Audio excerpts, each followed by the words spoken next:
ওই তো এসে গেছে। এসো এসো, আমরা কিন্তু প্রচন্ড খিদে নিয়ে অপেক্ষা করে আছি।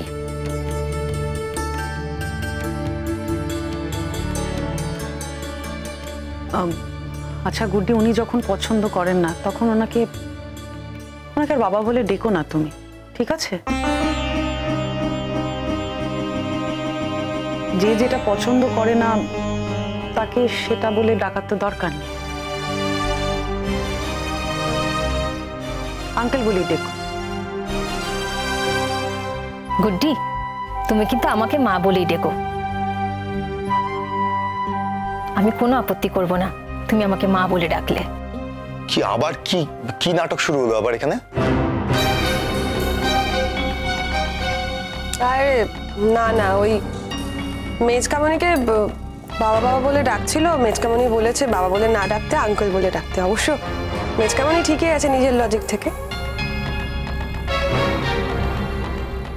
আরে শিরিন, এসে গেছো, তাড়াতাড়ি এসো, বসো। উফ, কতক্ষণ ধরে তোমার জন্য ওয়েট করছি। হ্যাঁ, আজকে কিন্তু তোমাকে সহজে ছাড়ছি না।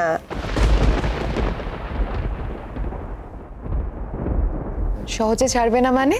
আচ্ছা সবে এসছে, এখন এসব কথা বলার কি কোনো মানে আছে? এই তো সবে এলো, ও বাড়ি যাওয়ার কথা উঠছে কেন? এখন এসে পড়েছে যখন, এখন তো যাওয়ার কোনো প্রশ্নই নেই, রাত্রিবেলা যাবে। তা শুনলাম আজকে গুড্ডি নাকি রান্না করেছে।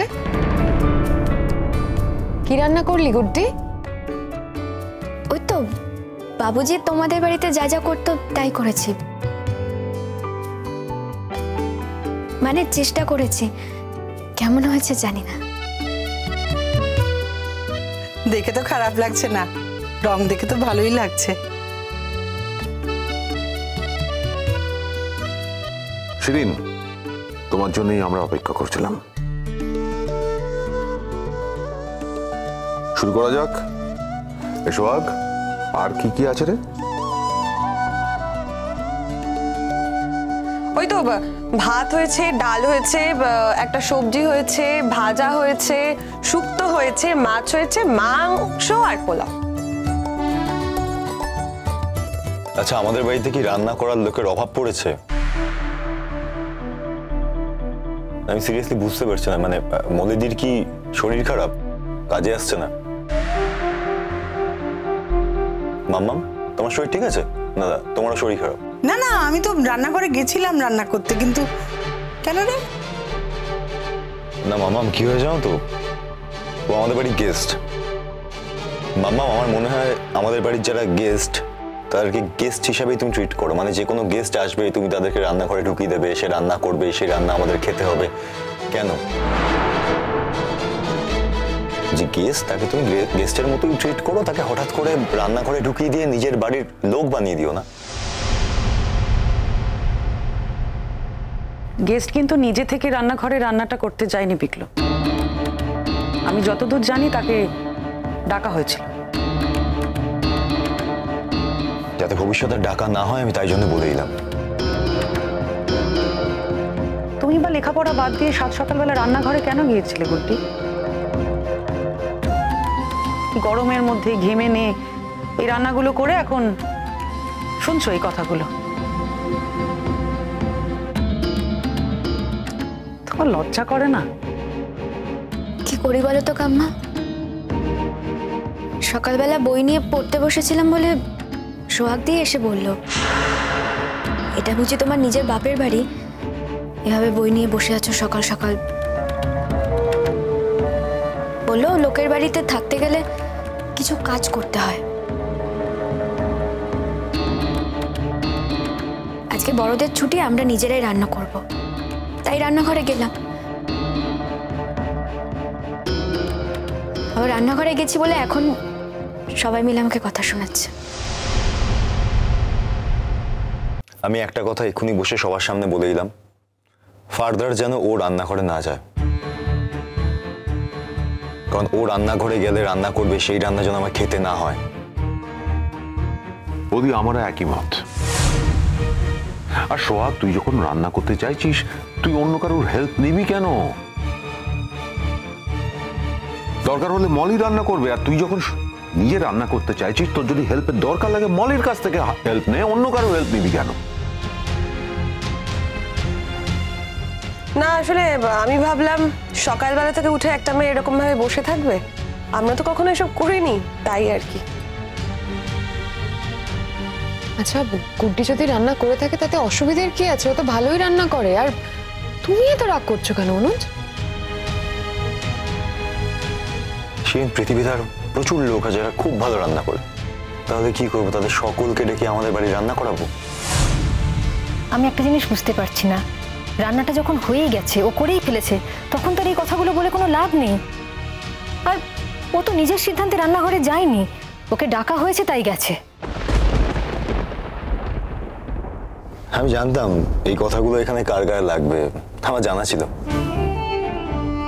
হ্যাঁ, গায়ে তো লাগবেই, কারণ আমাকেও প্রতিদিন ঠিক এইভাবেই অপমানিত হতে হয়।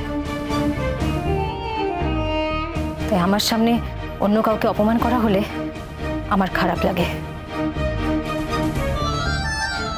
আচ্ছা পিকলু, তুমি এই রান্নাগুলো খাবে না অন্য কিছু খাবে বলো? কারণ সবাই তো বসে আছে, অপেক্ষা করছে তোমার জন্য। কতক্ষণ আর এভাবে ওয়েট করবে? তুমি এখানে একটা সিন করছো তাই কেউ খেতে পারছে না। রান্নাটা যখন করে ফেলেছে, হয়ে গেছে তো রান্নাটা। আর পিকলু, সেটা তো তোমার বাড়ির লোকের ইনস্ট্রাকশনই হয়েছে, তাই না? তাহলে এখন আর ওকে ব্লেম দেওয়ার তো কোনো মানে হয় না। আর ওকে এখন সামনে দাঁড় করিয়ে কেন রান্নাটা করেছে এই প্রশ্ন করাটাও বোধহয় উচিত নয়। এইটুকু সেন্স তোমার থাকা উচিত। আমি না এই জন্য তোমাদের বাড়িতে আসতে চাই না। যখনই আমি আসি কিছু না কিছু একটা অশান্তি হয়, আর এটা আমার ভালো লাগে না অনুজ, এগুলো ভালো লাগে না আমার। না, আমি কোনো অশান্তি করিনি, কিন্তু আমি শুধু এটুকু বলছি সবার সামনে, আমি অন্য কারো হাতে রান্না করা রান্না খাবো না। আচ্ছা ঠিক আছে ছোটদা ভাই, আজকে করে ফেলেছে, খেয়ে নে। এরপর থেকে আর কখনো এরকম হবে না। এখন তো কোনো অপশন নেই, কি করবি বল, খেয়ে নে। আমাকে প্লিজ একটা কিছু বলবে যে বাড়িতে কি আর কোনো রান্না নেই, মানে অন্য কোনো রান্না আগে থেকে নেই করা? আচ্ছা অনুজ, তোমারও রান্না করা খাবারটা খেতে অসুবিধা কি আছে? মানে তুমিও রান্না করা খাবার খেতে পারো না? আর এর আগে তোর বাবার রান্না মানে বহুরুদার রান্না অনেকবার খেয়েছি, আজকে দিল্লি খেয়ে নে না করেছে যখন। ছোট্ট একটা মস্ত বড় ভুল হচ্ছে বোধহয়। আমি যখন ওর বাবার রান্না খেয়েছি তখন ওর বাবা আমার কর্মচারী ছিল, আমি ওর বাবার এমপ্লয়ার ছিলাম। ওর বাবার সঙ্গে আমার একটা কাজের সম্পর্ক ছিল। ওর বাবা রান্না করতো, তার বিনিময়ে ওর বাবাকে আমি টাকা দিতাম।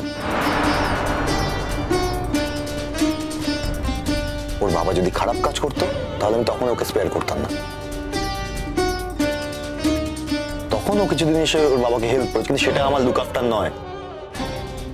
আমি ঠিক সময় আমার খাবার পেয়ে গেছি, আমার দেখার দরকার নেই বাকি সমস্ত কিছু। কিন্তু এখানে সেটা হচ্ছে না, আর যখন এখানে সেটা হচ্ছে না, তাই সেখানে আমি এখন অন্য কারো হাতে করা রান্না খাবো না।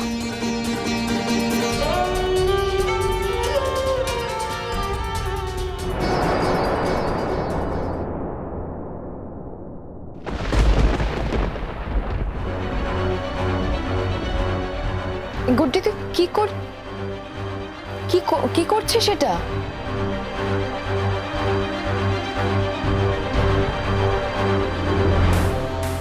দুপুরবেলার খাবার তো শিরিন দিদি, সবাই মিলে আনন্দ হই হুল্লোড় করে তোমরা খাবে।